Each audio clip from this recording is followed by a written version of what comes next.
जी, coming back. जी जी, होगी ये recording शुरू। दोबारा से स्टार्ट करते हैं। हम लोगों ने बेसिकली साउथ अमेरिका तक पढ़ा था, उसके बाद we started off with the sixth continent, जहाँ पे population is zero. And reason is very obvious कि जीरो पॉपुलेशन क्यों है। The reason is the coldest area जो है यहाँ पे -1 to 7, 1 to 9 तक जाके टेम्परेचर पहुंच जाता है। अब इस टेम्परेचर पे ह्यूमन लाइफ की प्रोबेबिलिटी जो है वो इक्वल टू नन हो जाती है, ठीक है। विच इज समथिंग जो कि बड़ी एक डेट्रीमेंटल रोल प्ले करती है इस सब के अंदर, ठीक है। फिर अगर आप देखें तो ये एरिया जो है इसमें जो यूजुअली इन्वायरमेंट होती है, ठीक है, यहाँ पे तकरीबन आप यूं इमेजिन करें कि ये अगर दुनिया है ना, तो let me take you to the other slide. ये अगर वर्ड है तो ये यहाँ पर वर्ड इस तरह है, तो ये तकरीबन यहाँ पे लाई करता है, ठीक है। ये इक्वेटोरियल लाइन बन जाती है हमारे पास, ये ट्रॉपिक ऑफ कैंसर आ जाता है, ये ट्रॉपिक ऑफ कैप्रिकॉर्न आ जाता है। This is basically south America, this is north America. फिर उसके बाद जो है ये साउथ अफ्रीका आ जाता है, ये यूरोप आ जाता है, ये एशिया आ जाता है, ये इंडिया वगैरह आ जाते हैं। फिर यहाँ पे जो है हमारे पास ऑस्ट्रेलिया आ जाता है। This is basically Antarctica. अब ये अंटार्कटिका जो है ये पोल पे है, एक नॉर्थ पोल इसको कहते हैं, इसको कहते हैं साउथ पोल। तो पोलर रीजन जो है यूजुअली सन की जो डायरेक्ट रेज हैं वो यहाँ पे नहीं पड़ती, ठीक है, डिफ्लेक्ट होती हैं, जिसकी वजह से अक्सर स्किप भी कर जाती हैं। तो ये रीजन जो है इस साइड पे ये सारा का सारा जो है शेडोड रहता है। यहाँ पे बड़ी लो प्रेसिपिटेशन होती है।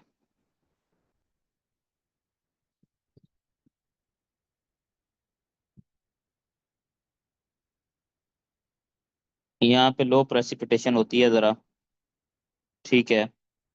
इस लो प्रेसिपिटेशन की वजह से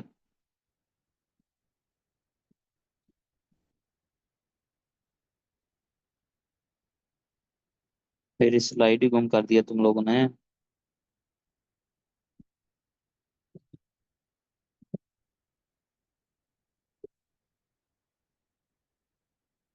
इस लो प्रेसिपिटेशन की वजह से यहाँ पे ऑलमोस्ट सॉलिड आइस है, डेजर्ट लाइक कंडीशन होती है। और तकरीबन आप अगर देखें तो मैंने आपको बताया ना कि 98% जो है ये आपकी सॉलिड आइस है। और इंटरेस्टिंगली ये दुनिया का 70% फ्रेश वाटर कंटेन करते हैं। ये इसकी लॉजिक समझाएं मुझे, ये फ्रेश वाटर यहाँ पे कहाँ पे आ गया और कैसे आया। सर, आइस कैप्स है ना, जैसे यस ग्लेशियर्स होते हैं तो ग्लेशियर। Yes yes. आप लोगों को पहले बताया था ना कि it is all about glaciers. जहाँ जहाँ पे ग्लेशियर्स होते हैं वो ग्लेशियर्स बेसिकली स्टोरेज पॉइंट है, या तो अर्थ के अंदर जो वाटर स्टोर है वो, या फिर ग्लेशियर्स।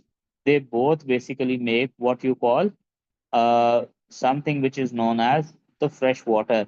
अदरवाइज मैंने आपको एक कंपैरिजन ड्रॉ करके दिया था ना, पूरी दुनिया में 98% सॉल्ट वाटर है, फ्रेश वाटर 2% है। और उनमें से भी ये जो फ्रेश वाटर ज्यादातर जो है डिपॉजिटेड है ये ग्लेशियर्स के अंदर, और वो भी आहिस्ता आहिस्ता जब मेल्ट हो रहे हैं, तो this is becoming a cause of concern for the whole world. कि भाई अब आप पानी को कहाँ से जो है टेन कर पाओगे, कहाँ से आप उसको ले पाओगे। तो ये 70% हमारा फ्रेश वाटर यहाँ पे है। और एक टाइम होता था, क्योंकि ये अगर आप देखें तो ये यहाँ पे साउथ अमेरिका आता था, यहाँ पे अफ्रीका आता था। तो ये समटाइम्स यूरोपियंस का डंपिंग ग्राउंड भी हुआ करता था, कूड़ा क्रिकेट फेंकते थे। इस वजह से अगर आप देखें तो जो ओजोन लेयर की डिप्लीशन है ना, वो अभी इसी अंटार्कटिका के ऊपर से हुई थी, लेकिन अब काफी हद तक सेटल डाउन हो चुकी हुई है, ठीक है। यहाँ पे जी आबादी जीरो है, which is very obedient, because जो है ना यहाँ पे north pole south pole expeditions होती हैं। लोग साइंटिफिक पर्पसेस के लिए इसको डेफिनेटली विजिट करते हैं, बट ये पॉपुलेशन वाइज जीरो है, इसलिए ये पॉपुलेशन की लिस्ट में ये कॉन्टिनेंट्स के सबसे लास्ट पे आता है, ठीक है जी। फिर जी अगर हम देखें तो नेक्स्ट हमारा आ जाता है बरमूदा ट्रायंगल, तो हो गया था। The next thing that we have, अच्छा ये वापस जाने लग पड़ा है। अच्छा, what do you know about Bermuda Triangle.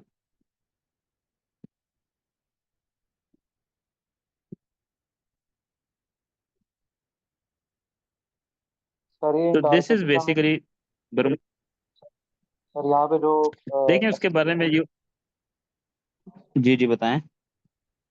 Sir यहाँ पे जो डिफरेंट कंट्रीज की जो मिशन चल रहे हैं यहाँ पे साइंटिफिक मिशन, उनके बारे में भी कोई एमसीक्यू बता सकता है? और मैंने सुना था इनकी कोई अंटार्कटिक ट्रीटी भी है जहाँ पे वो ना इस रीजन को डिवाइड करते हैं डिफरेंट कंट्रीज इसके रिसोर्सेज को यूज करने के लिए। जी देखें, इसमें एक बड़ी बेसिक सी चीज़ है। यहाँ पे चूंकि आप कहते ही हैं कि यहाँ पे साउथ अमेरिका और सेंट्रल अमेरिका के बीच में अगर आप देखें ना, ये अगर मैं आपको कहूँ कि दिस इज नॉर्थ अमेरिका और मैं फिर कहूँ कि ये साउथ अमेरिका है, ठीक है, बहुत बुरी ड्राइंग है मेरी। It's more like cone. South America ऐसे आता है, वो उसके ऊपर जाके ऐसे बिल्ड हो जाता है, ठीक है। ये बर्मुदा ट्राइंगल यहाँ पे कहीं पे करके लाई करती है। इसका ना ग्रेविटेशनल पुल बहुत ज्यादा है, that what ever goes inside वो कभी बाहर नहीं आता। अब नो वन एग्जैक्टली नोज के साइंटिफिकली तो यही ग्रेविटेशनल पुल वाली थियरी एग्जिस्ट करती है, बट वैसे जो है there exist many school of thoughts जो इसको मल्टीपल जो है वो एम्बेट्स के थ्रू मल्टीपल होराइजंस में इसको एनालाइज करते हैं, ठीक है जी। अच्छा जी, अंटार्कटिका, यू वुड सी यहाँ पे ये सारा आपको नजर आ रहा है, बिल्कुल साउथ पोल की टिप पे ऊपर एग्जिस्ट करता है। यहाँ से देखा जाए तो नॉर्थ साउथ अमेरिका जो है वो ज्यादा करीब इसके पड़ता है, जबकि अफ्रीका कंपैरेटिवली दूर पड़ता है। इसी वजह से अगर आप देखें तो यहाँ पर टेम्परेचर की कंडीशन ज्यादा वर्स्ट होंगी, यानी कि ठंडा होगा कंपैरेटिवली टू अफ्रीका, ठीक है। ये जी हमारा है सबसे सेवंथ के ऊपर जो है ना ये कॉन्टिनेंट बाय पॉपुलेशन जीरो आता है। फिर आ जाता है जी हमारे पास ऑस्ट्रेलिया एंड ओशियानिया। अगर आप देखें तो ऑस्ट्रेलिया ओशियानिया जो है ये कहते हैं सबसे स्मॉलेस्ट कॉन्टिनेंट है बाय साइज।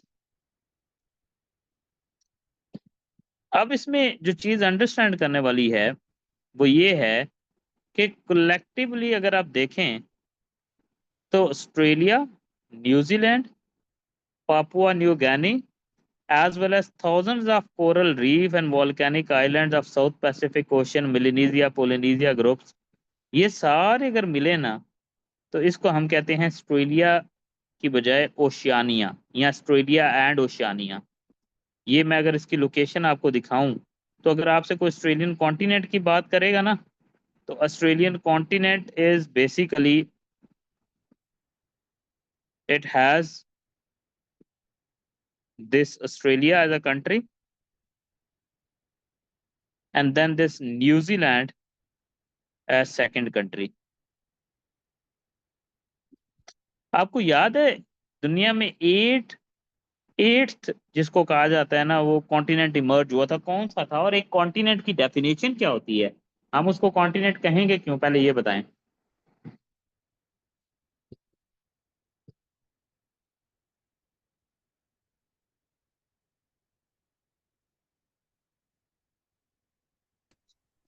सर खुश्की का एक जो बहुत बड़ा टुकड़ा होता है उसको हम कॉन्टिनेंट कहेंगे, जो लैंड नहीं इस मास तरह, हो। वो तो कहीं हो सकते हैं इस तरह तो।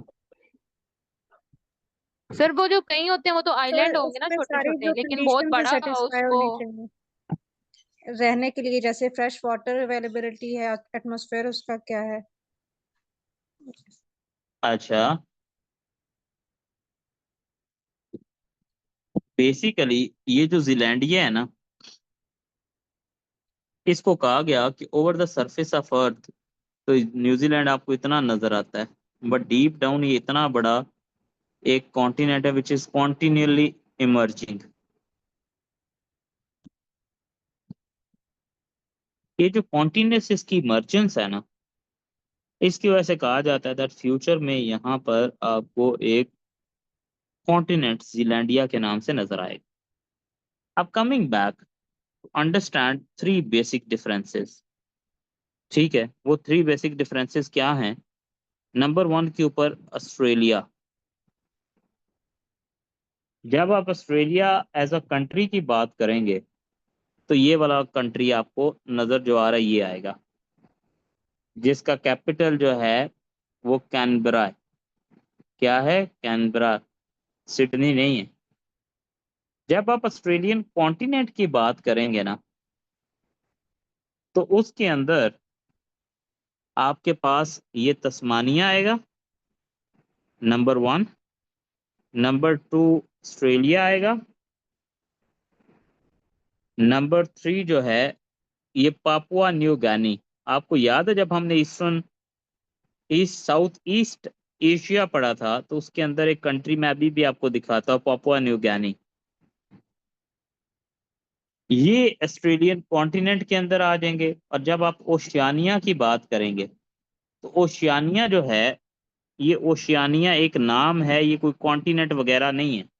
ये बेसिकली रीजन है जिसके अंदर जो है वो तस्मानिया भी आएगा, यहाँ पे न्यूजीलैंड भी आ जाता है, वो भी आएगा, ऑस्ट्रेलिया भी आएगा, पापुआ न्यू गिनी भी आएगा, और साथ छोटे छोटे जितने बड़े जजायर हैं, जितने बड़े आइलैंड्स हैं, सारे के सारे आएंगे। ठीक है, यानी कि अगर मैं आपको कहूँ कि मैं ऑस्ट्रेलिया ओशियानिया की बात करने लगा हूँ तो यहाँ पे पापुआ न्यू गिनी भी ऐड करें, साथ में यहाँ पे ये हमारे पास तस्मानिया आ गई है। ये नंबर 1 हो गया, नंबर 2 हो गया, नंबर 3 हो गया, नंबर 4 हो गया। तो ये मैंने आपके सामने ओशियानिया बना दिया। ठीक है, अगर मैं ऑस्ट्रेलियन कॉन्टिनेंट की बात करूंगा तो मैं बीच में से न्यूजीलैंड को निकाल दूंगा। और अगर मैं सिर्फ और सिर्फ ऑस्ट्रेलिया की बात करूंगा तो मैं सिर्फ ऑस्ट्रेलिया कंट्री को ही इंक्लूड करूंगा। समझ आ गई आपको ये बात?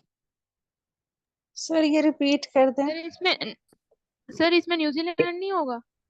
नहीं जी, ऑस्ट्रेलिया देखें, ऑस्ट्रेलिया है एक कंट्री जिसका कैपिटल है हमारा जो है वो कैनबरा। ऑस्ट्रेलियन कॉन्टिनेंट की बात करेंगे तो ये बेसिकली एक कॉन्टिनेंट की बात है जिसमें ऑस्ट्रेलिया आएगा, न्यू गिनी आएगा, जिसके अंदर जो है वो तस्मानिया आएगा। ठीक है, और अगर आप ओशियानिया की बात करेंगे तो ये बेसिकली एक रीजन की डिस्कशन है जिसके अंदर ऑस्ट्रेलिया भी आ सकता है, न्यूजीलैंड भी आता है, जिसके अंदर पापुआ न्यू गिनी, यानी कि सारे आ जाएंगे। सो ओशियानिया सबसे बड़ा है, ऑस्ट्रेलियन कॉन्टिनेंट उससे छोटा, और उससे छोटा जो है Australia. Got it?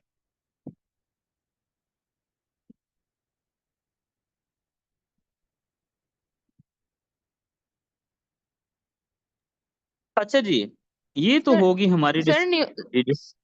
Sir New Zealand जो है वो जीलैंडिया में आएगा, लेकिन सर अब हम उसको हम न्यूजीलैंडिया, कॉन्टिनेंट काउंट तो नहीं करते। नहीं न्यूजीलैंडिया भी कुछ भी राइज नहीं हुआ, ओशियानिया में आएगा। Okay sir. एक डिस्कशन थी लेकिन वो राइज नहीं हुआ। ठीक है जी। अच्छा, उसके बाद जी, अब ये तो this was about the political word that we have seen. ये इसके एंड पे कुछ जनरल नॉलेज के हैं कि दुनिया की सबसे लार्जेस्ट कंट्रीज कौन सी हैं। बाय साइज ये मेंशन्ड है, and then by area mentioned है। ठीक है, ये आपके सामने आपको यहाँ पे नज़र आ रही हैं। ठीक है, इसी तरह फिर कॉन्टिनेंट्स हैं, बाय साइज कौन से हैं। ठीक है, बड़े से छोटा आता जाता है, बाय पॉपुलेशन कौन से हैं। फिर इसी तरह ये आप देख सकते हैं स्लाइड, टॉप 10 टॉलेस्ट माउंटेन्स, फिर बाय ईच कॉन्टिनेंट, यानी कि हर कॉन्टिनेंट के लिहाज से। ये जनरल नॉलेज की कुछ स्लाइड हैं जिनको आप देखेंगे। फिर अगर आप आगे जाएंगे तो ये what was the Commonwealth of Nations,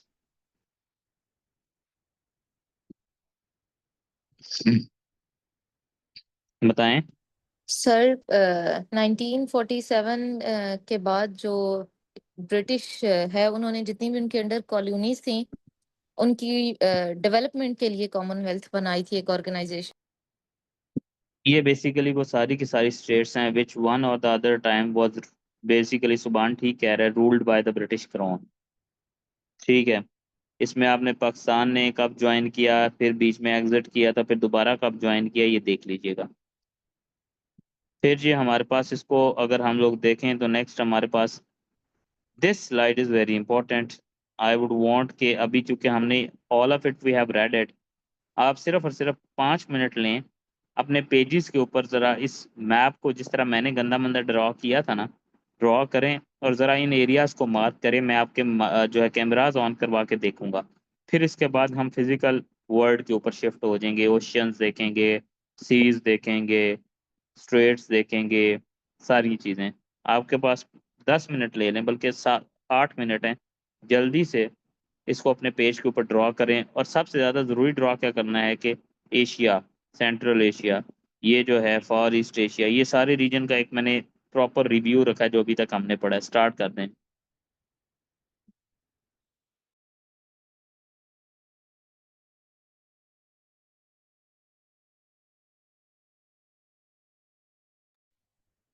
sir इसको सिर्फ ड्रॉ करना है और मार्क क्या करने हैं अंदर?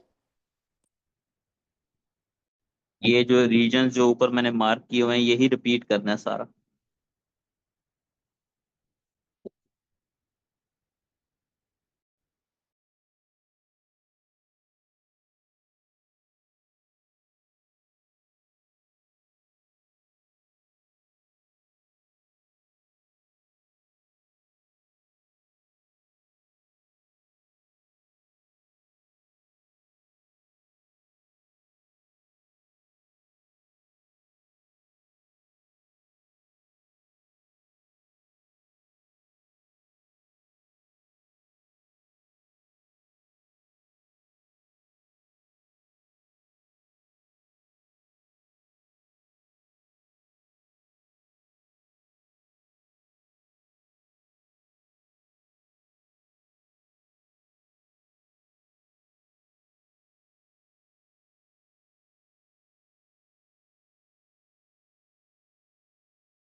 हाँ जी, 3 मिनट्स टू गो, जल्दी करें।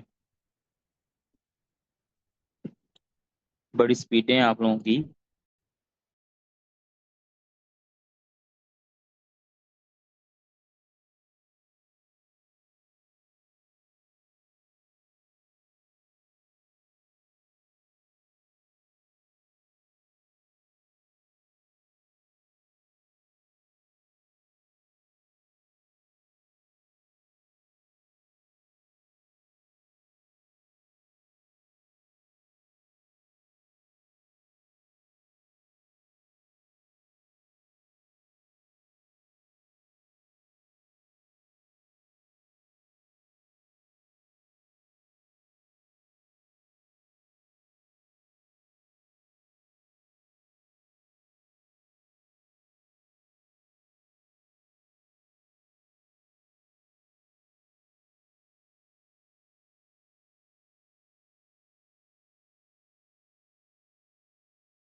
हाँ जी, डन डन तो ऐसे लगे हुए ना जैसे कि अभी पूछूंगा तो आ भी जाएगा।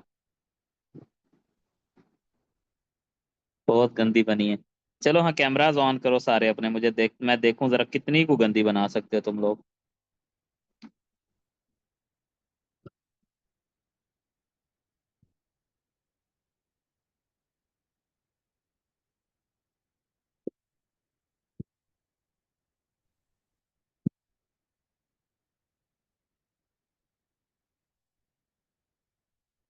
कायनात की तो बेहतर बन गई है भाई। समन खान आप मेरे से भी ऊपर निकल गई हैं। सुबान ने भी ठीक बना ली है। हमारा की भी ओके है। साउथ अमेरिका को जो आपने जुल्म किया ना, वो खुदा ही जानता है। कायनात ओके है। शहजाद ने अच्छी बना ली है। नीरज ओके है। आसिया बतूल ओके है। उरूज भी ठीक है। Tahreem nice good. राफे अकरम ठीक है, गुड है। हिरा का भी अच्छा है। इंसबात का भी अच्छा है। राफिया, आपने जो मजाक किया ना इस नक्शे के साथ, अल्लाह ही पूछेगा आपको। फातिमा हुसैन ठीक है। मोहम्मद जाहिद, भाई एक पेज एक्स्ट्रा लगा लेते, जुल्म हो जाना था कोई। मंजर अब्बास, भाई ये जो आपने किया है ना, खुदा पूछे तुम्हें। ये इन बात का जो जो इन बिसात, हाँ, मंजूर का जो नक्शा है ना, ये आपने बेटा मुझे देना है, मैं ताकि यूनाइटेड नेशन में प्रेजेंट करूँ ये ना, ये बड़ा जरूरी है। ठीक है। फ्यूचर ग्लोबल आउटलुक कैसी होगी, इन बिसात मंजूर का जो नक्शा है वो हमें बता रहा है। सर रहीमा वो एक साइड पे पेज ये खत्म हो गया था। मैं समझ रहा हूँ, जो दूसरी साइड पे पेज था भी, उधर भी जो आपने किया वो भी मुझे नजर आ रहा है। रहीमा, आपने ये क्यों जहमत की है वैसे?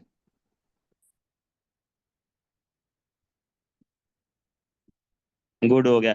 अच्छा जी बच्चों, मकसद सिर्फ ये था कि आपको एक दफा जहन नशीन करवा दिया जाए कौन सी चीज कहाँ पे एग्जिस्ट करती है, क्योंकि अब मैं शुरू करने लगा हूँ वापसी से, again back to the basics, and now we are starting the very important thing right from the beginning, which is known as the physical world, जो कि बड़ी इंपॉर्टेंट है एमसीक्यूज के पॉइंट ऑफ व्यू से। ठीक है, सबसे पहले mountain ranges in the world. अच्छा जी देखें, इनमें से काफी माउंटेन रेंजेस वो हैं जो अपनी लार्जेस्ट स्मॉलेस्ट होने की वजह से बड़ी इंपॉर्टेंट हैं। कुछ माउंटेन रेंजेस वो होंगी जो कि आप लोगों ने ऑलरेडी पढ़ी हैं, जिनकी बेस के ऊपर जो है वो रीजन डिफाइंड थे। हमने इन सारी माउंटेन रेंजेस को नहीं पढ़ना। मैं यहाँ पे मार्क करता चला जाऊंगा जो एमसीक्यू से के पॉइंट ऑफ व्यू से इंपॉर्टेंट है। आपने सिर्फ और सिर्फ उन्हीं को देखना है। ठीक है, हम साउथ अमेरिका से स्टार्ट करेंगे। नाउ यू वुड सी कि आपको पता है कि मैं साउथ अमेरिका कहूँगा तो ये है, नॉर्थ अमेरिका कहूँगा तो ये है, यूरोप कहूँगा तो ये है, अफ्रीका कहूँगा तो ये है, एशिया कहूँगा तो ये है, ऑस्ट्रेलिया कहूँगा तो ये है। No, it's not that difficult, क्योंकि हमने एक दफ़ा इस पूरी दुनिया की सैर की है। सबसे पहले Andes mountain range, this one. Colour I think I need to choose green one और पर्पलिश वन। कौन सा सही लग रहा है? और ये पता नहीं कौन सा कलर है। और सर ये जो पर्पल सा है ना वो नजर आ रहा है थोड़ा। चलो ठीक हो, पर्पल कलर के साथ चलते हैं। Girls all favourite purple. अच्छा जी, सबसे पहले आ जाता है दिस एंडीज माउंटेन रेंज। याद होगा, दुनिया की लॉन्गेस्ट माउंटेन रेंज है, और ये ज्यादातर जिस मुल्क के अंदर एग्जिस्ट करती है उसका नाम है चिली। गुजरती तो एक्वाडोर पीरू से भी है, लेकिन ये इंपॉर्टेंट है। फिर जी आगे देखें तो साउथ अमेरिका की दूसरी रेंज है ब्राजीलियन रेंज। ये आई थिंक इसके ऊपर आपको याद करने की जरूरत भी नहीं है, इन इटसेल्फ पता है कि ब्राजील में है तो उसके नाम से ब्राजीलियन है, तो दैट्स इट। फिर आ जाए जी नॉर्थ अमेरिका पे। नॉर्थ अमेरिका पे आएंगे तो अमेरिका के अंदर माउंटेन रेंज याद होगा, अपालीचियन माउंटेन्स जो हमने पढ़े थे, ये इंपॉर्टेंट है। ये ईस्टर्न अमेरिका की एक माउंटेन रेंज है। ठीक है, इसी तरह अगर आप देखें तो हमारे पास एक और इम्पोर्टेंट माउंटेन रेंज आती है, Rocky mountain range, this one, जो स्टार्ट होती है कनाडा से और एक्सटेंड करती है अमेरिका तक। फिर कनाडा के अंदर एक लास्ट है जिसको हम कहते हैं mount Mackenzie. Mackenzie mountain range Canada के अंदर आती है। माउंटेन रेंज का नाम याद रखना है, कहाँ पे लोकेटेड है वो याद रखना है। अगर लार्जेस्ट स्मॉलेस्ट है तो मैं साथ बता दूंगा, अदरवाइज वैसे उनकी लोकेशन और नाम याद रखें। कभी कभी नाम बड़े इंपॉर्टेंट होते हैं, कभी कभी नाम उसी के इलाके की वजह से होते हैं, जैसे ये कनेडियन शील्ड है तो इसको आप ना भी याद रखेंगे तो इट्स वेरी ऑब्वियस कि कनाडा के अंदर है, कोई ज़रूरत नहीं है इसकी। ठीक है, फिर ये अलास्कन रेंज है, there is no need to remember that, obviously Alaska में है तो अलास्कन रेंज ही कहलाएगी। फिर जी आए तो ये अफ्रीका में ये इथोपिया कंट्री है, उसके अंदर रेंज है इथोपियन रेंज, कोई खास इंपॉर्टेंट नहीं है। ये आते हैं जी बड़े इंपॉर्टेंट हैं जिसको कहते हैं ड्रैकन्सबर्ग माउंटेन रेंज। ये आ जाते हैं साउथ अफ्रीका में।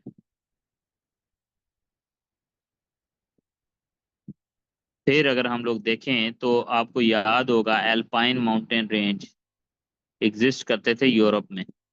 ठीक है, इसी तरह आपको याद होगा बाल्कन माउंटेन रेंज कहाँ एग्जिस्ट करती थी? यूरोप में। जिन दो के ऊपर हमने जो है वो पढ़ा था, पूरे का पूरा रीजन बेस्ड करता है। ठीक है, फिर जी उसके बाद आती है जो नेक्स्ट हमारी माउंटेन रेंज, ये है उसको यूरल माउंटेन या उरल माउंटेन रेंज कहते हैं। आपको याद है जो ये एशिया वाला सारा का सारा रशिया है और ये यूरोप वाला रशिया है, इसके बीच में ये उरल माउंटेन्स आती हैं, जिसके बारे में जो है ना वो भी कहते हैं ना, जो है prisoners of geography Tim Marshall कहता है ना कि this mountain range is, I don't know कि कौन सी जो है ना वो प्यूटन की ब्लेसिंग्स हैं उनकी, उसकी दुआ का नतीजा है that it is saving if Putin sleeps well it is because of this mountain range के इसको क्रॉस करना इज वेरी हार्ड। ये एक बाउंड्री बनाती है बिटवीन एशिया रशिया और यूरोप रशिया। देन मुझे बताने की जरूरत नहीं है कॉकेशियन माउंटेन रेंज आप लोगों को याद होगा जो यहाँ से 4 आर्मेनिया अजरबैजान वगैरह कंट्रीज एग्जिस्ट करते थे। ये डिवाइड भी करता है यूरोप को एशिया से और एशिया और यूरोप के बीच में एक नेचुरल बाउंड्री बनाता है। ठीक है। फिर जी ये बड़ी इंपॉर्टेंट माउंटेन रेंज है which is called the Zagros mountain range. ये हमारी आ जाती है, मैंने आपको जब अरेबियन पेनिनसुला पढ़ा रहा था तब भी बताई थी। ये ईरान के अंदर आ जाती है। फिर जी ये हिंदू कुश माउंटेन रेंज है। आपको याद होगा पाकिस्तान और अफगानिस्तान इन दोनों के बीच में ये लोकेट करती है। Why is it called Hindu Kush mountain range? अभी देखें हमने जब वर्ल्ड ज्योग्राफी खत्म करनी है ना तो तब फिर हमने मूव करना ज्योग्राफी ऑफ पाकिस्तान के ऊपर। वहां पे जाके पाकिस्तान की इंटरनल एक्सटर्नल सारी माउंटेन रेंजेस मैंने आपको बतानी है। बट बिफोर दैट मुझे ये बताएं कि ये why is it called the Hindu Kush mountain range?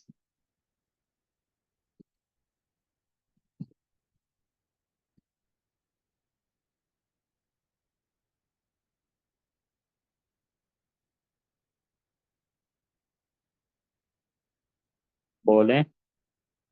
So, because जो Hinduism religion है उसकी actually जो beginning है वो यहीं से हुई थी, सर लेकिन ये हिंदू आपकी रहते आवाज नहीं होंगे। आ रही। religion है वो पहले अफगानिस्तान से ही निकाला था। यहाँ पे जी एक टाइम था जब यहाँ से ऊपर जितने भी central Sir, I'm Asian saying कि जो बारबेरियंस थे ना। Hinduism religion है उसका जो आप origin है अपना वो माइक actually बांध रखिए जी। इस एरिया से हुआ था, क्योंकि जो बुद्धिज्म है जी जी उसी से ही हिंदुइज्म इवॉल्व हुआ है, एंड बुद्धिज्म अफगानिस्तान और इस एरिया में स्टार्ट जी हुआ तो गॉट योर उसकी वजह पॉइंट। से। Got your point. It is basically linked with this very thing कि यहाँ पे क्योंकि ये area was dominated by Hindus तो हिंदू डोमिनेशन थी। हिंदू कश माउंटेन रेंज जब यहाँ पे सेंट्रल एशिया से हलाकू खान वगैरह ने अटैक किया तो Hindus were used to be crush in these mountains. तो इसलिए क्रश करने से कुछ निकला और इस तरह इसका नाम पड़ा हिंदू कुश माउंटेन रेंज। ठीक हो गया जी। तो ये हिंदू कुश माउंटेन रेंज जो है it is basically that range. फिर आ जाती है जी हिमालयाज। आपको तारुफ करवाने की जरूरत नहीं है। पाकिस्तान से स्टार्ट होती है एक्सटेंड होती है नेपाल और इंडिया तक। ठीक है बड़ी इंपॉर्टेंट माउंटेन रेंज है। फिर उसके बाद जी अगर हम लोग देखें तो जो नेक्स्ट माउंटेन रेंज हमारे पास आती है that is basically known as ये कोरियन माउंट रेंजेस हैं जरूरत नहीं है जापानीज नाम से ही पता है हमें। ठीक है। और उसके बाद आ जाती है हमारे पास this range which is known as grey range. नाम बड़ा इंटरेस्टिंग है। ये ऑस्ट्रेलियन कॉन्टिनेंट में आती है। Great dividing range Australian continent में आती है। मैकडोनल्ड रेंज बड़ा मजे का नाम है ऑस्ट्रेलियन कॉन्टिनेंट में आती है। ये आपने इस तरह करके याद रखना है। ठीक है। तो ये जी हमारी कोई इंपॉर्टेंट एक ये है हमारी चाइना की रेंज जिसको मैं भूल गया था कुनलुम रेंज लॉन्गेस्ट रेंज है चाइना की। तो ये कुछ इंपॉर्टेंट माउंटेन रेंजेस हैं। आप 2 मिनट लेके इनको दोबारा से एक दफ़ा डाइजेस्ट कर लें। ये मैप आपके पास मौजूद भी है। आप चाहते हो तो आप इसका प्रिंट निकलवा के भी इसके ऊपर मार्क कर सकते हो। आप चाहते हो तो इसको ऐसे ही स्क्रीनशॉट ले सकते हो। आप चाहो तो इसको लिख भी सकते हो। अदरवाइज ये रिकॉर्डेड लेक्चर भी आपको मिल जाएगा। So this is basically the mountain ranges in the world. Take 2 minutes, digest whatever I have written, then we'll move towards the next thing. Sir एक क्वेश्चन पूछना था कि जो ये जी। माउंटेन रेंजेस है सारी माउंटेन रेंजेस इनका जस्ट एरिया लोकेशन याद करनी है, बाकी इनका हाइट मीटर में फुट में वो नहीं याद नहीं करनी। वो नहीं। नहीं वो आपको अगर याद हो तो मैंने अभी थोड़ी देर पहले आपको बताया है कि हर एक कॉन्टिनेंट के मैं अभी स्लाइड्स के एंड पे नहीं स्लाइड्स के एंड पे है। हर एक कॉन्टिनेंट के हाईएस्ट पीक कौन सी है तो वहां पे उसका नाम लिखा हुआ है। उन पीक्स का नाम याद रखना है। सिर्फ माउंट एवरेस्ट जो है वो चूंकि हाईएस्ट है तो उसका मीटर वगैरह में याद रख लेना उसके अलावा जरूरत नहीं है। Okay sir.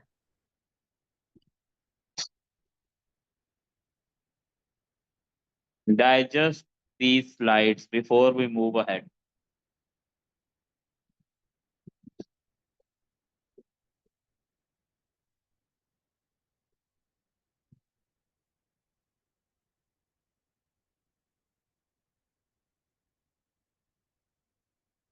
सर ये जो उरल माउंटेन्स हैं ये यूरोप में आ रही हैं और आधी एशिया में। नहीं, मैंने क्या बताया अभी, पहले ये बताया मुझे। उरल माउंटेन रेंज जो है ये एक नेचुरल बॉर्डर बनाती है between Russian Asia and the European Russia. Russian जो है ना वो जो Asian Russia and European Russia,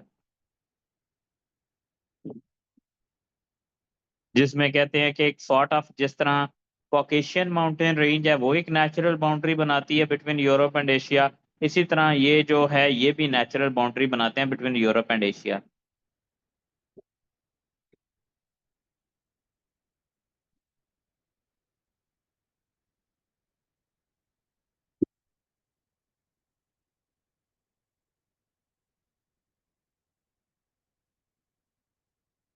बड़ी लंबी सी रेंज है, तकरीबन 2500 किलोमीटर लंबी है, नॉर्थ से साउथ तक एक्सटेंड की हुई है। पूरे इसने डिवाइड कर दिया है इस पूरे पूरे के पूरे रशिया को।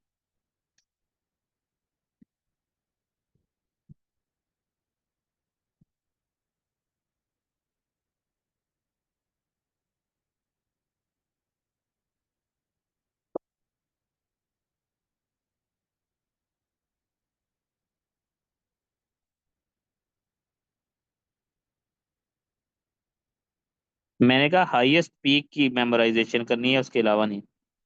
कैलिमंजारो अफ्रीका में आता है, यस, माउंट कैलिमंजारो। ये आप अगर दाएंगे ना एंड के ऊपर स्लाइड्स को खोलेंगे, लेट मी शो यू, ताकि आपको स्लाइड फिर नजर भी आ जाए।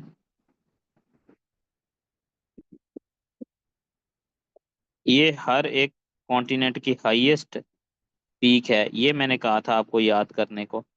अब आपने माउंट कैलिमंजारो की बात की है तो आप देखो, एशिया अफ्रीका का हाईएस्ट जो माउंटेन है वो है, एशिया का हाईएस्ट एवरेस्ट है। तो ये इसको इस तरह याद रखना है।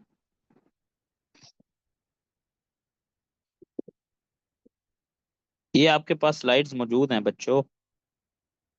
अच्छा जी, जब हमने mountain ranges of the world कर ली, तो नेक्स्ट के ऊपर अब हम आते हैं और सीज ऑफ द वर्ल्ड करते हैं।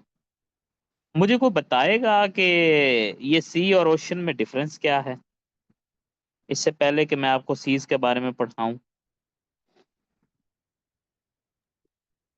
सर सर जब हम ओशन बड़ा ओशन का होता है, पार्ट होते हैं। वाटर बॉडीज में। क्या होता है? सर ओशन का पार्ट होते हैं सी, मतलब वो ओशन नहीं, कोई बड़ा क्लियर होता कहते है, हैं। डिवीजन छोटा होती होता है, है, कभी कोई ओशन का क्लियर पार्ट डिवीजन हो। जी, सर बात जो आपकी ठीक। जो कॉन्टिनेंटल रीजन्स के इर्द गिर्द होती हैं उनकी बेस पे उनकी डिवीजन की होती हैं। सर सी का एक जो है ना वो कॉन्टिनेंट कोस्ट लाइन होती है, नहीं, तो क्या जो पिन पॉइंट करेंगे कहाँ पे कॉन्टिनेंट खत्म होगा डिवीजन शुरू होगी? सॉरी, सी शुरू होंगे, फिर सी कहाँ से खत्म होता है, रोशन शुरू होता है, कैसे करेंगे इसको? कॉन्टिनेंट की डिवीजन तो आपने मुझे बता दी, बट क्या कॉन्टिनेंट सर वाइज जो है? जहाँ से क्या नाम है लैंड मीट करता है ना वाटर बॉडी को, वो पार्ट हमारा सी से स्टार्ट हो जाता है। फिर जब वो पानी के साथ फिर आगे चला जाता है तो वो ओशन बन जाता है। नहीं, देखें, नियर लैंड वो फिर होगा। ऐसी कोई बच्चों डेफिनेशन एग्जिस्ट नहीं करती। बस ये है कि ये एक नेचुरल डिवाइड है, जो बड़े हैं वो ऑब्वियस सी बात है वो आ जाते हैं आपके जो है ओशंस, जो छोटे होंगे सीज होंगे उससे छोटी केनाल्स हो जाती हैं। ये हिसाब किताब है, ठीक है। कोई ऐप सच नहीं, आप देखिए एक ओशन के अंदर काफी सीज आ रहे हैं, ठीक है। तो डेफिनेशन को किस तरह हम वहाँ पे स्ट्रीमलाइन करें, दैट बिकम्स समथिंग हार्ड। एक मिनट रुकिएगा।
मैं खुद ही नहीं था बोल रहा जी, आवाज कहाँ से आनी थी। खैर, अब आ जाते हैं सीज। अगेन स्टार्ट करते हैं साउथ अमेरिका से। ठीक है। अच्छा जी, सबसे पहले तो हमारे पास आता है ये अमुंडसन सी। ये आपको क्या लगता है कहाँ पे लोकेटेड है? कौन सा टेरिटरी, कौन सा एरिया ये बनता है? कनाडा से। जी, सर अगर टर्न करें तो कनाडा का आएगा। ये कनाडा है। और ऊपर से अगर मैप को टर्न करें या फिर ये आर्कटिक बेस रीजन होता है। यार अंटार्कटिका है, वेस्ट अंटार्कटिका में बन रहा है भाई, कनाडा किधर आ गया? ये बेसिकली ये देखो ना, ये अंटार्कटिका है ना, तो अंटार्कटिका के वेस्ट में वेडल सी भी आता है और अमुंडसन सी भी आता है। ये दोनों इंपॉर्टेंट सीज है, इनका नाम याद रखना। फिर ये जो साउथ अमेरिका है, इसकी ईस्टर्न साइड पे स्कॉशिया सी आता है। ये भी इंपॉर्टेंट है। चिलियन सी की जरूरत नहीं है, आपको पता है, नाम से ही ऑब्वियस है। फिर आ जाता है जी ये Caribbean sea, very important. This was the sea जहां पे आपको पता है कि कोलंबस जो है वो लैंड किया था। यहाँ से जो है वो उसने इस पूरे जो है एरिया को ऑक्यूपाई, कब्जा करने की जसारत करनी स्टार्ट की थी। तो ये कैरेबियन सी इस वजह से इंपॉर्टेंट है। ठीक है। फिर उसके बाद जो है, अगर हम लोग देखें तो हमारे पास ये गल्फ ऑफ अलास्का आ जाता है। ये कोई सी तो नहीं है, लेकिन आपको पता है इसको इसलिए गल्फ कहते हैं, तीन साइड पे लैंड है, सेंटर में वाटर है, और अलास्का के करीब है तो गल्फ ऑफ अलास्का कहलाता है। ठीक है। अच्छा जी, बेरिंग सी। ये जो बेरिंग सी है ना, यहाँ पे बेरिंग स्ट्रेट भी है। ये बड़ा इंपॉर्टेंट है क्योंकि ये बेरिंग सी जो है बेसिकली ये एग्जैक्टली वहां पे लोकेटेड है जहां से जो इंटरनेशनल डेट लाइन है वो गुजरती है। ठीक है। बेरिंग स्ट्रेट भी यहाँ से गुजरेगी। ठीक है। जो नेचुरली क्या करती है कि ये जो अलास्का है ना, अलास्का, इसको और रशिया इनको अलग कर देती है। यानी कि आप समझ लें, एशिया को अमेरिकन कॉन्टिनेंट से अलग करता है ये बेरिंग सी। ठीक है। ये इंपॉर्टेंट हो गया। फिर जी उसके बाद आ जाते हैं हम मेडिटेरेनियन सी पे। वेरी इंपॉर्टेंट, हमने बारहा पढ़ा, लाइफ ब्लड ऑफ यूरोप कहा जाता है इसको। ठीक है।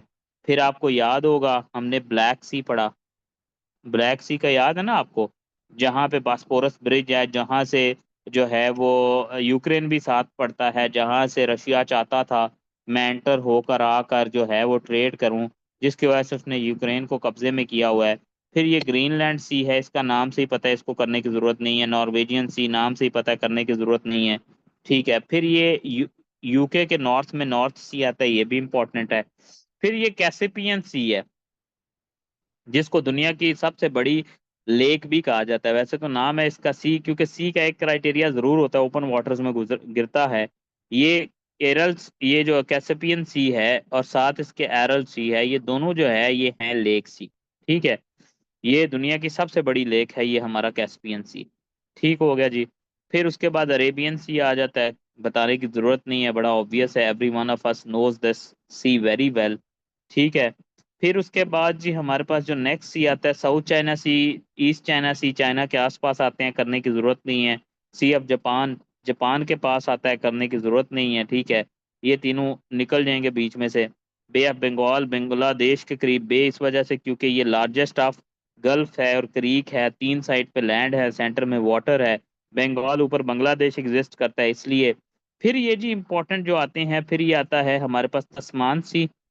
ये तस्मानिया एक कंट्री है यहाँ पे, उसकी वजह से रॉस सी आता है, जो कि यहाँ पे वेस्ट साइड पे अंटार्कटिका, अंटार्कटिका के दो थे। Eastern side of Antarctica, Antarctica पे हमारे पास है रॉस सी, ये जो आपको ईस्ट साइड पे नजर आ रहा है। ठीक हो गया जी। फिर उसके बाद आ जाता है ये टेमोर सी। ठीक है। ये जो है इंडोनेशिया के पास आ जाता है। इसी तरह ये अरफोरा सी भी आ जाता है इंडोनेशिया के पास। ठीक है। ये इंपॉर्टेंट सीज हैं। सही हो गया। इनको एक दफ़ा जो है आप जिसको कहा जाता है ना डाइजेस्ट कर लें, वैसे जो करना चाहे उसकी मर्जी है, वो सारे भी कर सकता है। ठीक है। ये दोनों जो है ना, जैसे ये लेब्राडोर सी है और ये सी ऑफ ओकोस्टॉक है, ओकोस्टस्क है, ये दोनों वो हैं जहाँ पे ऊपर से कोल्ड वाटर आता है, नीचे से वार्म वाटर जाता है। इसी तरह कोल्ड वाटर आता है, नीचे इक्वेटोरियल लाइन से वार्म वाटर जाता है। बेस्ट स्पॉट है फॉर फिशिंग यहाँ पे भी। ठीक हो गया जी। अब जरा 1 मिनट के लिए इन सीज को जो मैंने आपको करवाए हैं, इनको इनके नामों के साथ, एरियाज के साथ और इम्पोर्टेंस के साथ डाइजेस्ट करें। फिर मैं आपको इन्हीं सीज के ऊपर एक और चीज कराता हूँ।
हाँ जी, हो गया।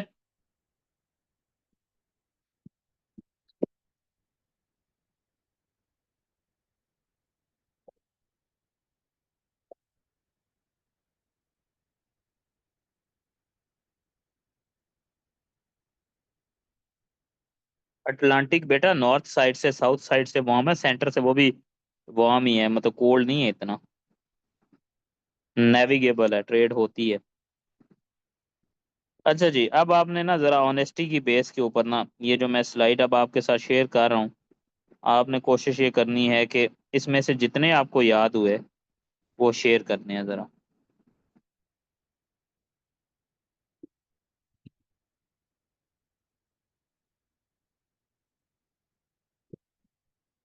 ये जरा मार्क करें आपको कितने इनमें से मेमोराइज हुए हैं सीज। ये एक टेस्ट है, राइट साइड से नहीं देखना, नंबरिंग को देखते जाएं।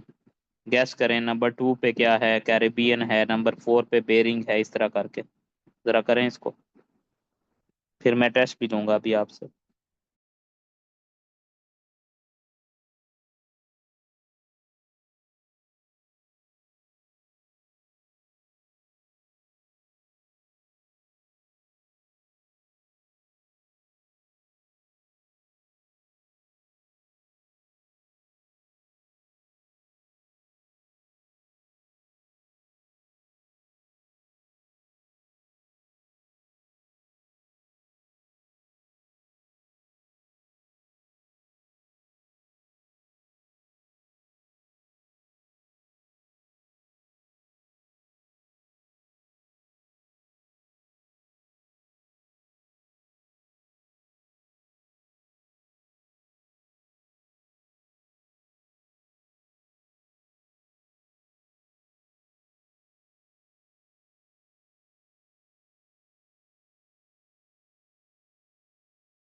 Okay okay. जी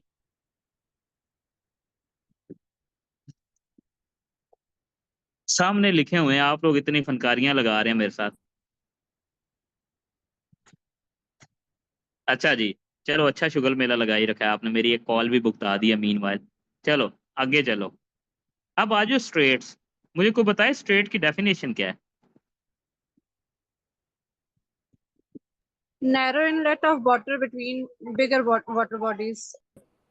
चलो अब देखो कितना आसान किया है, स्टेट की डेफिनेशन बताई है, फिर मैंने आपको बताया है कि वर्ल्ड मैप पे कहाँ कहाँ पे कौन सा मुल्क है। अब आप देखें, अब जब मैं स्टेट का मैप दिखाऊंगा आपको तो आपको वैसे ही क्लैरिटी और आ जाएगी। स्टार्ट करते हैं अगेन जी साउथ ऑफ अमेरिका से। ठीक है, ये जी बिल्कुल टिप पे साउथ अमेरिका की आती है स्ट्रेट, जिसको हम कहते हैं स्ट्रेट ऑफ मैजेलन, दिस वन। फिर पनामा कैनाल बताने की जरूरत नहीं है, बड़ी दफा बता चुका हूँ। कैनाल भी है, कोई मसला नहीं है। स्ट्रेट नेचुरल भी होती है, स्ट्रेट मैन मेड भी होती है। फिर जी ये फ्लोरिडा स्टेट है, यूएसए की एक स्टेट है फ्लोरिडा, उसके नाम पे फ्लोरिडा स्ट्रेट। अभी बेरिंग सी पढ़ाया है, बेरिंग स्ट्रेट भी आ गई है, उसी जगह पे एग्जिस्ट करती है। ठीक है, फिर जी ये हडसन एक एरिया है, उसके करीब एक स्ट्रेट है, ये आ जाती है कनाडा के अंदर। ठीक है, ये फ्लोरिडा यूएसए के अंदर, पनामा जो है पनामा कंट्री के अंदर आ जाती है। बेरिंग स्ट्रेट जो है ये सेपरेट करती है एशिया को अमेरिका से। फिर उसके बाद जो नेक्स्ट की बात करें तो straight of Gibraltar, very important की पॉइंट टू मेडिटेरेनियन भी कहा जाता है इसको। फिर अगर हम लोग बात करें तो ये फ्रांस के बीच में और यूएसए के बीच में, सॉरी यूके के बीच में डोवर स्ट्रेट आती है। ठीक है, बड़ी इंपॉर्टेंट वन है। फिर इसी तरह अगर हम लोग देखें तो हमारे पास जो है वो ये इटली और सिसिली के बीच में सिसिलियन स्ट्रेट आती है, माफिया लैंड जिसको कहा जाता है। ठीक है, बड़ी इंपॉर्टेंट है। फिर आपको ये टर्की का बास्पोरस ब्रिज और बास्पोरस स्ट्रेट याद हो जो होगी। यूजुअली देखें ये सेपरेट कर रही हैं, ये भी सेपरेट करते हैं टर्की के एशियन पार्ट को और टर्की टर्की के रशियन पार्ट को। ठीक है, बड़ी इंपॉर्टेंट स्ट्रेट है। फिर एक स्ट्रेट है फहमान स्ट्रेट। ठीक है, फहमान स्ट्रेट, ये फहमान स्ट्रेट जो हमारे बाल्टिक सीज है उनके पास आती है। ठीक है, फिर भी उसके बाद सुइस कैनाल, सबको पता है इजिप्ट की। फिर बाबुल मुंदेब है, मैंने बताया था ना, ये इधर एक रेड सी है, रेड सी की एक साइड पे सुइज कैनाल है और दूसरी साइड पे बाबुल मुंदेब है। ठीक है, ये बड़े इंपॉर्टेंट चोक पॉइंट्स हैं। स्ट्रेट ऑफ फॉर्मोज है, ये पर्शियन वर्ड है, पर्शिया के अंदर एंटर होते हुए आपको यहाँ पे नजर आएगा। ठीक है, it is an important one, और ये ऑलमोस्ट जो है सारी ऑयल ट्रेड को ये कंट्रोल करता है। फिर जी उसके बाद प्लग स्ट्रेट आती है, ये श्रीलंका है, श्रीलंका और इंडिया के बीच में प्लग स्ट्रेट आती है। फिर स्ट्रेट ऑफ मलाका है, इंडोनेशिया और मलेशिया के बीच में, बहुत इंपॉर्टेंट, जहाँ से चाइना अपनी सारी ट्रेड करता है। फिर जी हमारे पास ये चाइना का ताइवान का पुराना नाम था फॉर्मोसा, अभी भी इसकी वजह से इसका नाम है फॉर्मोसा स्ट्रेट, ये बड़ी इंपॉर्टेंट स्ट्रेट है। फिर ये यहाँ पे हमारे पास आ जाती है इंडोनेशिया के बीच में एक आ जाती है सोंदा स्ट्रेट, ये भी इंपॉर्टेंट है। फिर अगेन एक ऊपर मलेशिया के पास आ जाती है सिंगापुर के पास जोहर स्ट्रेट। ये south east Asian straits important हैं सारी। ठीक है, फिर जी हमारे पास यहाँ पे एक आ जाती है बास स्ट्रेट, ये आ जाती है बेसिकली, ये तस्मानिया कंट्री है, तस्मानिया और ऑस्ट्रेलिया के बीच में। फिर न्यूजीलैंड के बीच में आ जाती है कुक स्ट्रेट, ये भी इंपॉर्टेंट स्ट्रेट है। ठीक है, ये इंपॉर्टेंट स्ट्रेट्स हैं, जरा इनको एक दफा ओवरव्यू करें, 2-4 मिनट लें, डाइजेस्ट करें, जो नहीं समझ आती hold the horses then I let you know again. Read out करें एक दफा सर इनको सब, एक दफा रीड आउट तो कर लें। सर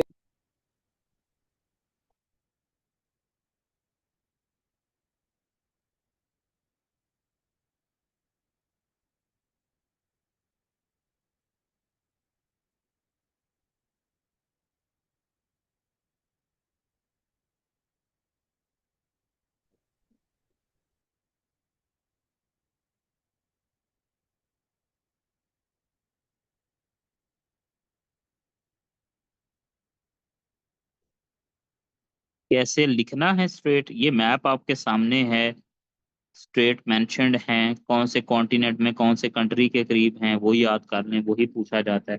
जैसे एमसीक्यूज आएगा, स्ट्रेट ऑफ मलाका कहाँ पे है, किन दो मुल्कों के बीच में, सुइज कैनाल कहाँ पे है, स्ट्रेट ऑफ जिब्राल्टर कहाँ पे है, इस तरह पूछा जाता है।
हाँ जी, हो गया।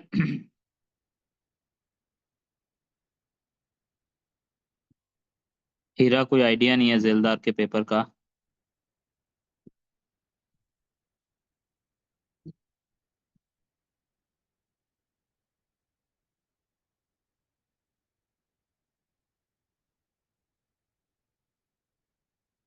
ओके सज्जाद।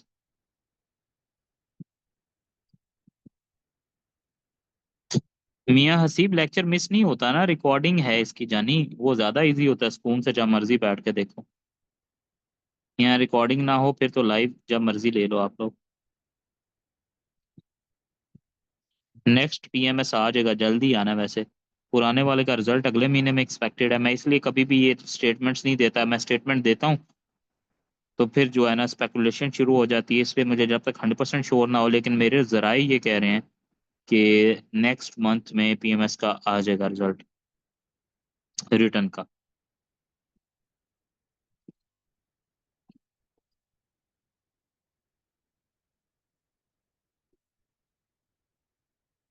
अच्छा जी, ये कर लिया आपने?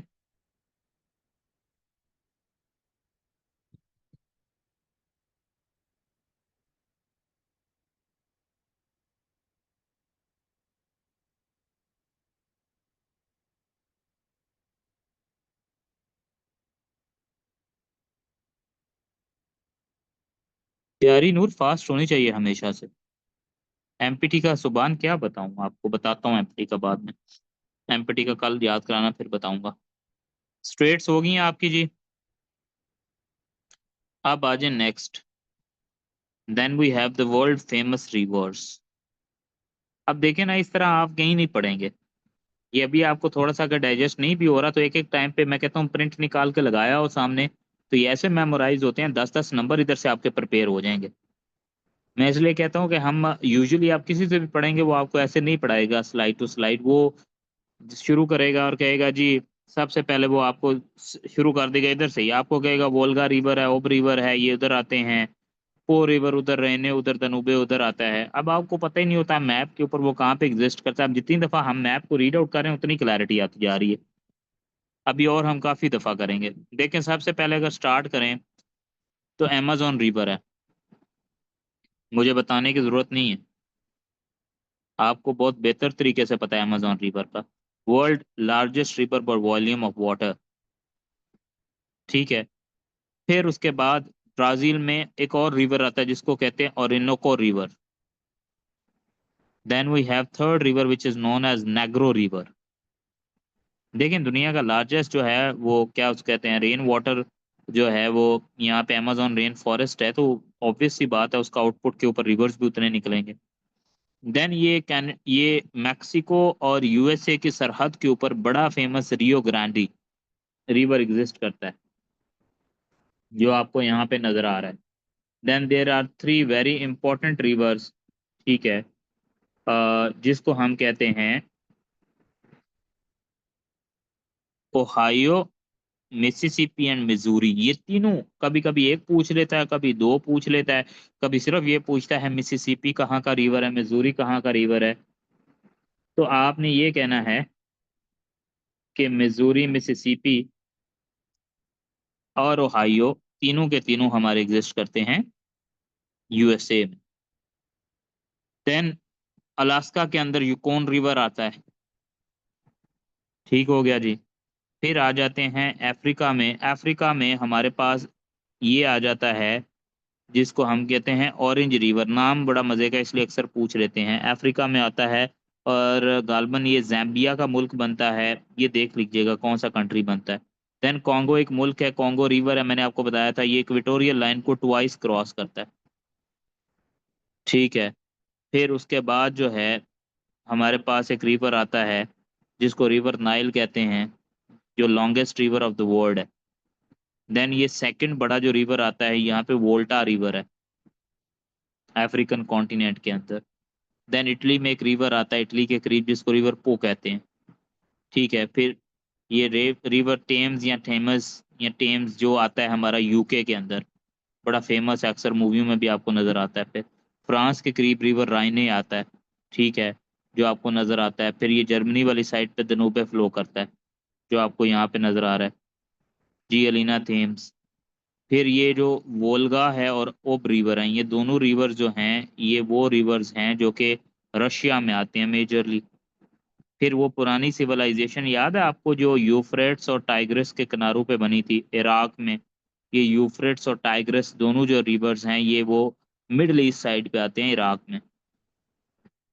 फिर जो है ये हमारे पास ईरान के अंदर एक रिवर आ जाता है जिसको हम कहते हैं, बल्कि ईरान में नहीं आता, इंडस है, जो कि आता है हमारा पाकिस्तान के अंदर।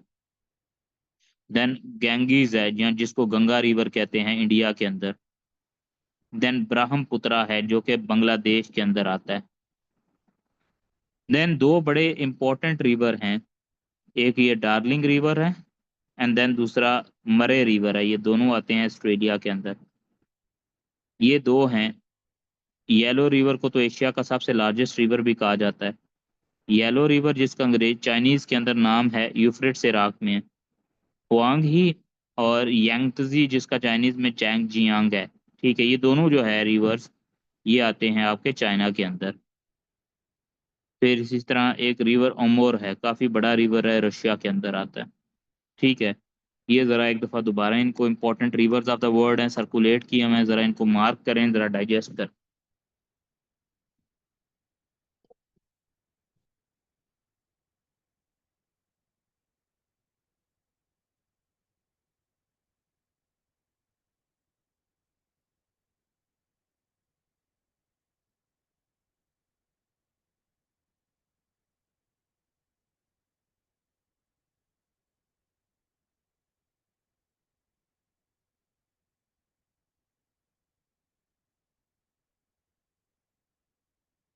यूफ्रेट्स रिवर का आपने पूछा था, ये बेसिकली जो है ये टर्की से ओरिजिनेट होता है और इराक में फ्लो करता है।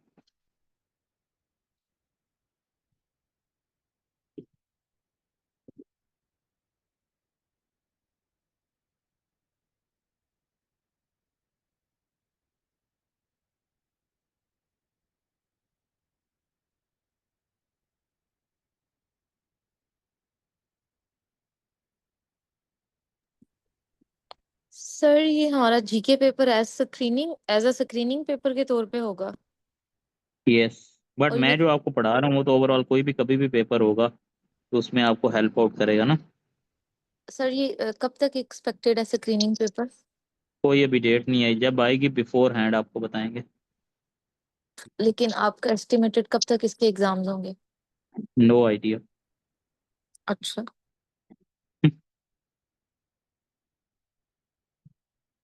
सर कोई कह रहा था मई के एंड पे, इतनी जल्दी तो नहीं ना होंगे? देखें, जल्दी देर नेर सवेर दा किसी को कोई पता नहीं, बी प्रिपेयर्ड।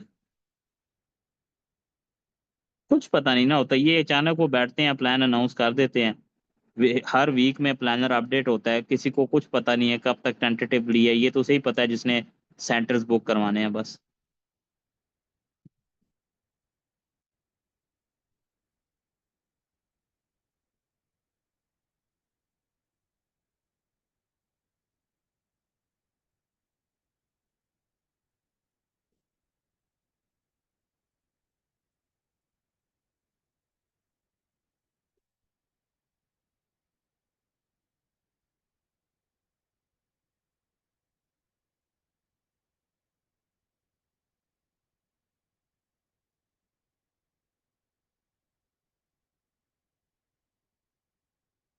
हीरा मुझे बिल्कुल नहीं पता, यकीन करें मुझसे पूछ के नहीं रखते।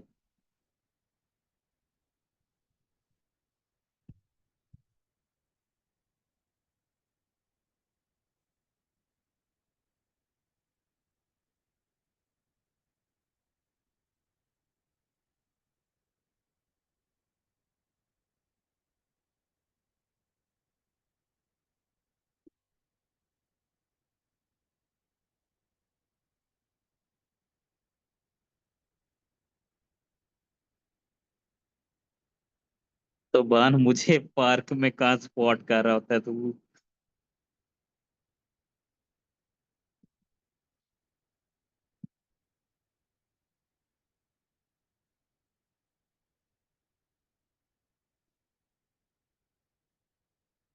तो मिल लेता आके यार,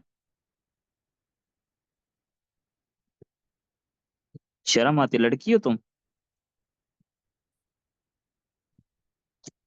तो रात को फिर कैसे फायरवर्क्स करवाएं, मजा है।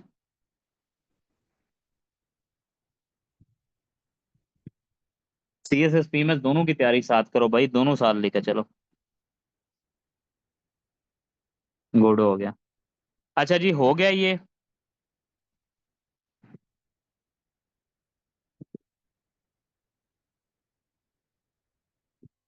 डन।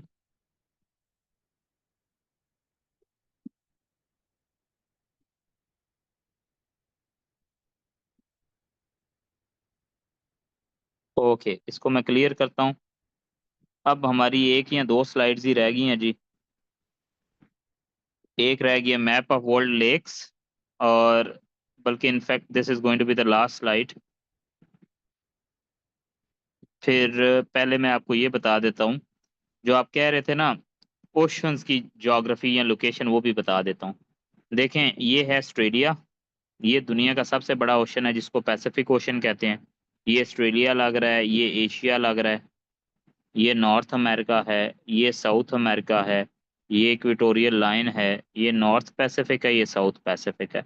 तो ये इतना बड़ा है। नाउ यू कैन सी के पैसिफिक ओशन के बॉर्डरिंग एरिया चारों साइड से कौन से हैं, और इसकी जो टोटल सबसे बड़ा है, तो ये इसके आपको आइडियली जो है इसकी कोऑर्डिनेट्स भी नज़र आ रहे हैं। ठीक है। जो सेकंड नंबर पे हमारे पास ओशन आता है, that is called Atlantic ocean. Now you would see, ये नॉर्थ अमेरिका है, ये साउथ अमेरिका है, इसके एक साइड पे पैसिफिक ओशन था, एक साइड पे अमेरिका के अटलांटिक ओशन है। ये इक्वेटोरियल लाइन है, तो इसको नॉर्थ अटलांटिक, इसको साउथ। इसीलिए तो कहते हैं कि नॉर्थ अमेरिका को अटैक करना इतना आसान नहीं है। क्यों? क्योंकि दोनों साइड पे माइटी ओशन जो हैं उनसे सराउंडेड है। ठीक है। और ये अफ्रीका आ जाता है फिर, और ये आ जाता है आपका Europe. Which the last one is the important one, ये आर्कटिक ओशन है, ये नॉर्दर्न टिप पे आता है। ये देख लें आप, ये देखो कनाडा है, कनाडा के ऊपर अलास्का है, ये भी फ्रोजन होता है, ये भी ऑलमोस्ट, ये पोल पे है ना। जैसे अंटार्कटिक पड़ा था ना, वो भी फ्रोजन है, ये आर्कटिक ओशन है। वो कॉन्टिनेंट है, ये ओशन है, बट बोथ आर फ्रोजन। ठीक हो गया जी। फिर हमारे पास ये आ जाता है last, Indian ocean, which can be seen easily, जिसके एक साइड पे जो है अफ्रीका है, यहाँ पे जो है एशिया है, यहाँ पे क्या है ऑस्ट्रेलिया, और इसके इधर सेंटर में इंडियन ओशन आता है। ये तीनों वार्म वाटर के ओशन है, और आर्कटिक और अंटार्कटिक जो है वो हमारे पास जो है वो कोल्ड आ जाते हैं। ठीक हो गया जी। अच्छा जी, यहाँ पे हम इसको we would put an and.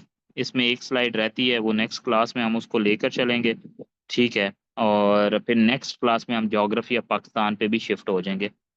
C you in the next class जी, थैंक यू सो मच।